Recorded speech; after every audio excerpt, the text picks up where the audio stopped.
오늘 하루 쓸모있는 뉴스를 골라드립니다. 안녕하세요. 뉴스더니 장선입니다. 자, 뉴스더니가 고른 첫 번째 뉴스, 10,000원 대 300,000원, 연말 앞두고 소비 양극화 기사입니다. 크리스마스 앞두고 케이크 사려는 분들 많죠. 홀케이크 기준으로 한 개에 10,000원이 안 되는 저렴한 것부터 수십만 원짜리까지 가격 양극화 현상, 올해는 더욱더 크게 느껴집니다. 한 대형마트에서는 얇아진 서민들 지갑 사정을 감안해서 지난해 가격 그대로 9,000원대의 케이크를 내놨습니다. 이에 반해서 국내 주요 특급 호텔의 크리스마스 케이크 가격은 지난해에 비해 20% 이상 상승했어요. 밀가루, 우유, 계란 이런 식재료 값이 많이 올랐고 수작업으로 만들기 때문에 인건비를 고려해서 값을 올릴 수밖에 없다는 게 호텔 측 입장입니다.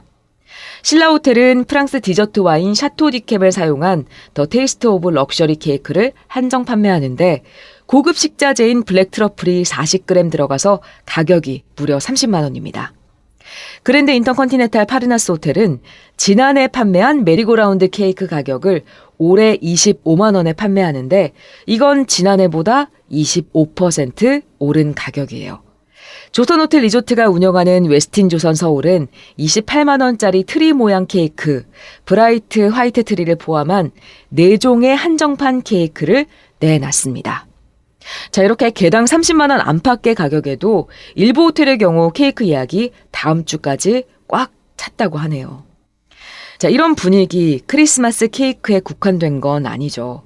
언제부턴가 제 인스타그램 피드만 봐도요, 극과 극인 사진들이 뜹니다. 한 끼 식사에 수십만 원짜리 오마카세 사진들이 엄청나게 뜨고요. 또 반면에 짠테크 챌린지 사진들이 올라오기도 하죠. 그만큼 소비가 양극화되고 있다는 겁니다. 경기는 어렵다고 하지만 한쪽에서는 고가 명품이 없어서 못 팔 정도라고 하죠. 최근 4년간 명품 가방 수입이 200% 이상 증가했습니다. 호텔 디저트, 오마카세 같은 프리미엄 식사 여전히 인기입니다. 반면 다른 한편에서는 다이소나 유통업체가 직접 만든 제품, PB 상품처럼 가성비 좋은 상품들이 인기예요. 경제는 어렵다고 하는데 왜 누구는 소비가 더 늘고 누구는 소비를 줄이고 또 줄이는 걸까요? 사실 대부분의 사람들은 물가가 계속 오르는데 월급은 비슷하니까 생활하면서 쓸 수 있는 돈이 줄었죠. 물가가 진짜 많이 올랐잖아요.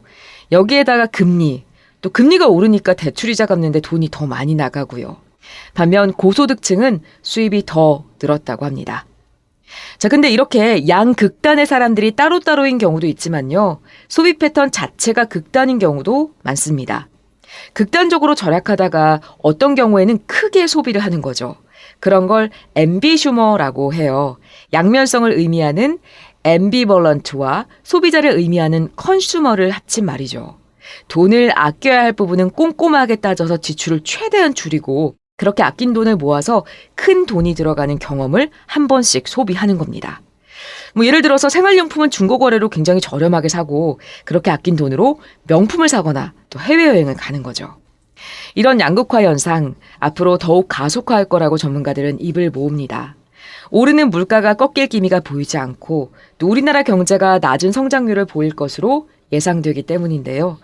그래서 이미 대형마트와 이커머스는 초저가 경쟁에 불이 붙었죠. 이런 거 많이 보셨죠. 시간에 맞춰서 할인하고 9,900원 샵 열고 또 모든 상품을 무료로 배송하기도 해요. 최저가 보장은 기본이고요. 물론 이런 소비에 대해서 옳고 그르다 극단적으로 이야기할 수는 없습니다만 소비 습관이 초호화와 가성비로 극명하게 나뉘고 있는 건 분명해 보입니다. 뉴스더니가 고른 두 번째 뉴스, 베를린과 파리를 잇는 야간열차 9년 만에 재가동 기사입니다. 자, 여행 이야기 한번 해볼까요? 저 이거 꼭 타보고 싶었어요. 2014년에 사라진 프랑스 파리와 독일 베를린이 잇는 야간열차가 무려 9년 만에 재가동된답니다. 월수 금요일은 베를린에서, 화목 토요일은 파리에서 매일 한 차례 출발한다고 하는데요. 내년 10월부터는 두 도시에서 매일 출발합니다.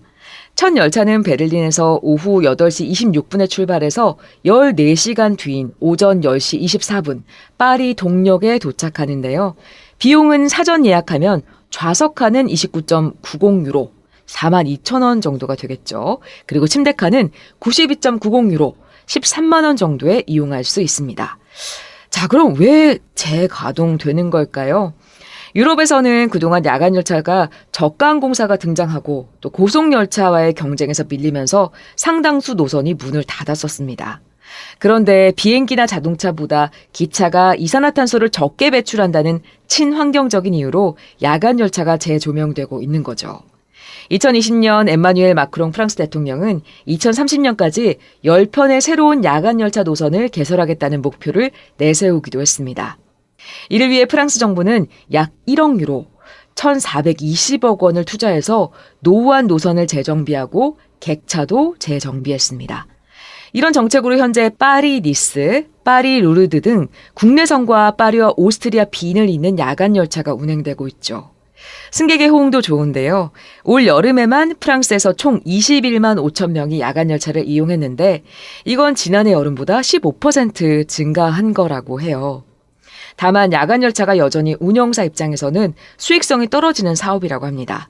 이 때문에 프랑스 내에 상당수 노선이 국가 보조금으로 운영되고 있고 파리 베를린 노선에도 연간 1,000만 유로, 약 142억 원의 보조금이 지급될 예정이라고 합니다.